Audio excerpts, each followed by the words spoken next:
watching WIAT CBS 42 News. You know me, I love sunsets. My favorite time of Yep. day, and this is where we get some really good ones in the 6 o'clock hour, starting to get some nice sunsets. Yeah, I mean, we've gone from rainbows to sunsets, and eventually we'll start to see more and more of those as we get a little bit later into October, and then we start to see the colors of the fall change. It's like a Lucky Charms commercial. They're magically delicious shots.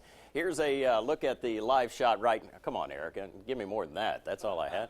We've got temperatures into the upper 80s and 90 degrees right now in Tuscaloosa, but what a great evening. And as Jim was talking about, it's beautiful out there. We've got dry weather. Temperatures are still a bit warm, and all things considered, it's still the 1st of September, and it's not uncommon to have temperatures this hot. But as we go through the remainder of this evening, from 7 o'clock, we'll have temperatures around 86, 87, and then dropping down into the lower 80s. And the cloud cover which we have out there, technically, there are a few high clouds, and that's why we have a mostly cloudy scenario right now, or the current reading.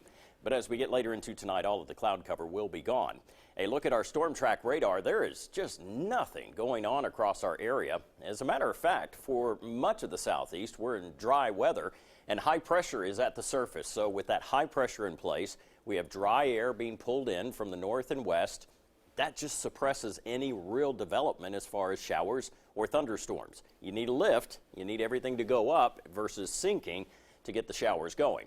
And you can see the periphery of where that high pressure is. It's right now, the edge of it is back into southwest Alabama as well as the Florida Panhandle, but more rain back over into Mississippi as well as into Louisiana, and they just don't need any more rain right now. A look at what's happening across our northeast states. This is what was once Hermine. It is now extratropical, so basically it's a very strong area of low pressure again. It's lost all of its characteristics of a tropical system, but it's still producing high surf and very heavy rain just off of the coast, and we'll have to see where that meanders. It's going to be interesting. Temperatures, though, into the upper 60s, low 70s as we start our morning tomorrow, and notice the amount of sunshine and the lack of cloud cover tomorrow. This is at noon. Temperatures into the upper 80s, low 90s, and then all of us will eventually hit 92 to 94 degrees tomorrow. I've got us at a high of 95 once we get into Thursday. But that is that's not necessarily what we'll see everywhere. We'll see temperatures maybe even a bit warmer in West Alabama.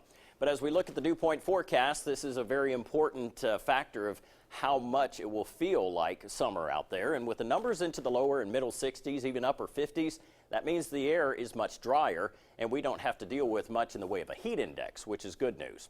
Tomorrow morning, when all of you head back to work or school or maybe head outside, you'll see temperatures into the 70s early in the morning, and then we're quickly warming up to 90 degrees. But with drier air, it's easier to do that. Here's your Storm Track 7-day. Highs around 95 on Thursday, could be up to 98 in Tuscaloosa, but not as much of a concern with the heat values. And then the chance of rain finally returns, and it's a small one, later on Sunday. Jim?